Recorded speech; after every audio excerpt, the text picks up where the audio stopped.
लुधियाना के सुनील और उसकी बीवी रीटा एक अच्छे और संपन्न परिवार से ताल्लुक रखते थे।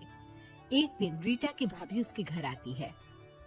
रीटा, तुझे तो पता है तेरा भाई कुछ नहीं करता, ऊपर से 2 बच्चों की जिम्मेदारी, बेटी भी बड़ी हो गई है।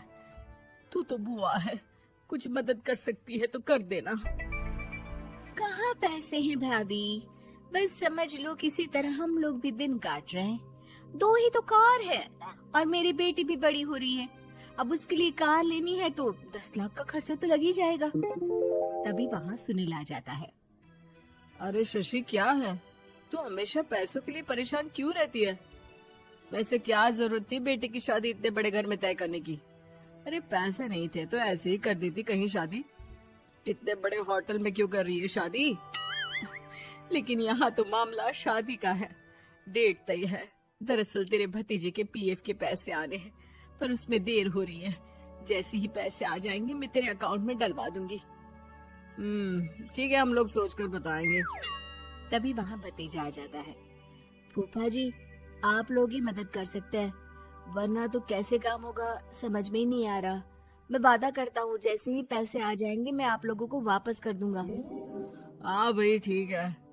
अब देख भाई, हमारे लड़के तो सारा दिन घर पर पड़े रहते हैं, ना कमाते हैं ना कुछ कमाने की इच्छा रखता है। लेकिन चल, ये ले, कितने पैसे चाहिए? जी 4 लाख रुपए। ठीक है, लेकिन पैसे ध्यान से वक्त पर वापस लौटा देना।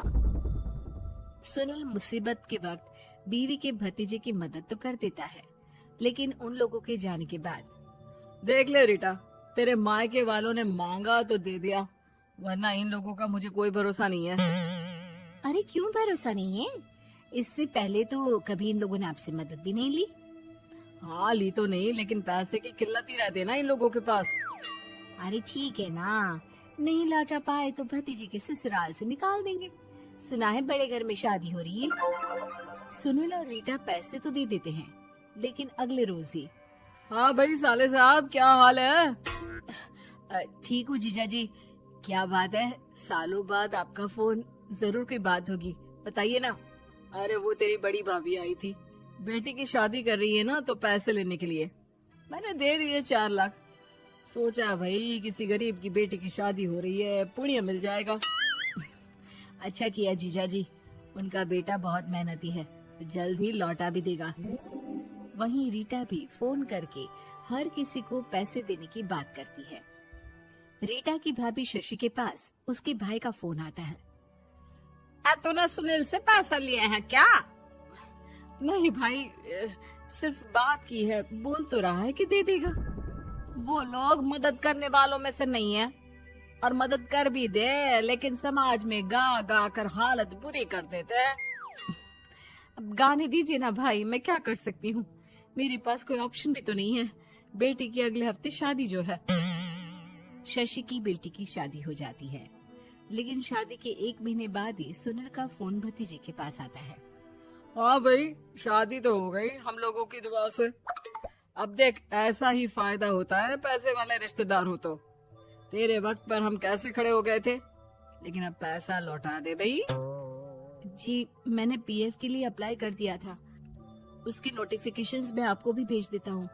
मुझे लगता है 10 दिन में पैसे आ जाना चाहिए। जैसे ही पैसा आएगा मैं आपके अकाउंट में डाल दूंगा। और ना जी ना, कोई नोटिफिकेशन नहीं चाहिए, पैसा चाहिए, पैसा। ठीक है अंकल, बस 10 दिन का समय दे दीजिए। अभी हफ्ता भी पूरा नहीं होता कि भतीजी के पास उसके गांव के दूर के चाचा का फोन आता है। अरे बेटा, क्या बात है, सुनील के कोई पैसे ले रखे हैं तो दे क्यों नहीं देता? हाँ चाचा जी, बात तो हुई थी, 10 दिन का वक्त मांगा है, उम्मीद है हो ही जाएगा। अरे फोन कर रहा है, रोज बता रहा था कि बेटी की शादी में मदद की थी। अब क्या है ना, भले ही शादी 10 दिन रोक देते, लेकिन सुनील से मदद नहीं लेनी चाहिए थी। याद है ना, मधु की मदद करके कितना बदनाम कर दिया था उसने पूरे घर को सोसाइटी में। हाँ चाचा जी, मैं भी यही सोच रहा था कि उन लोगों से मदद नहीं लेनी चाहिए थी। कई लोगों के फोन आ चुके हैं। वही रीटा अपनी भाभी को फोन कर देती है।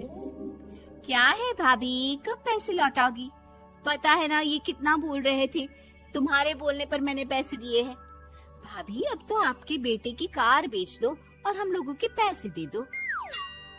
अरे लेकिन रीटा, बात तो 3 महीने की हुई थी ना, अभी तो 2 महीने भी नहीं हुए पैसा लिए, थोड़ा तो सब्र करो।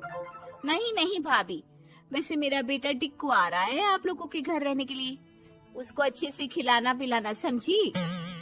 भाभी को समझ में नहीं आता कि वो क्या करे। वो बेटे से बात करती है। अरे माँ, इन लोगों से मदद लेकर सच में बहुत बड़ी गलती कर दी। मुझे खुद समझ में नहीं आता कि कैसे इन लोगों के पैसे जल्द से जल्द दे दूं। तभी डोरबेल बजती है और रीटा का बेटा टिक्कू घर में आता है। आओ बेटा, मामी के घर पहली बार आए हो रहने? आप पापा बोल रहे थे कि आप लोग पैसे का ब्याज तो दे नहीं पाओगे, तो तब तक मैं यहीं रह लूं। और हाँ, मैं एसी के बिना नहीं सो पाता। आप लोग अपना देख लेना और पैसे जल्दी लौटा देना, क्योंकि मैं थोड़ा जल्दी जाना चाहता हूँ। रीटा का फोन शशि के पास आता है। भाभी, पैसे कब तक दोगे? बेटे की विदाई के बाद शशि के घर का माहौल बिल्कुल बदल जाता है। वो हर वक्त बेटे से उसके पीएफ के पैसे पूछती, और पीएफ यानी कि सरकारी काम। आजकल में पूरा 1 महीना और बीत जाता है। भाभी, मैं और ये अमेरिका जा रहे हैं, घूमने के लिए पैसों की बहुत जरूरत है। रीटा, मैं पूरी कोशिश कर रही हूँ कि जल्द से जल्द पैसे का इंतजाम कर दूं, लेकिन पक्का नहीं बोल सकती। तभी सुनील का फोन भतीजे के पास आता है। देख माना 3 महीने की बात हुई थी पैसे लौटाने के लिए, लेकिन अभी मुझे पैसों की काफी जरूरत है। मैं अमेरिका जा रहा हूँ, तो पैसे मैंने किसी से ब्याज में पकड़ लिए हैं। तू हर महीने 4 लाख का 20,000 ब्याज डाल देना मेरे अकाउंट में। सुनील फोन रख देता है, लेकिन भतीजा काफी परेशान हो जाता है। वो ऑफिस से शाम को घर आता है कि माँ पूछती है, क्या हुआ बेटा? बेटा माँ को सारी बात बता देता है। माँ भगवान के सामने हाथ जोड़कर खड़ी हो जाती है और रोने लगती है कि तभी बेटे का मोबाइल पर मैसेज बजता है। माँ, पीएफ के पैसे आ गए। और वो ऑनलाइन ही सुनील के पैसे वापस कर देता है। भला हो भगवान का। लेकिन आज एक बात तो समझ में आ गई, मदद हमेशा उन लोगों से लो जो मदद के बदले आपसे मदद में दी गई रकम ही वापस लें, ना कि समाज में आपकी इज्जत।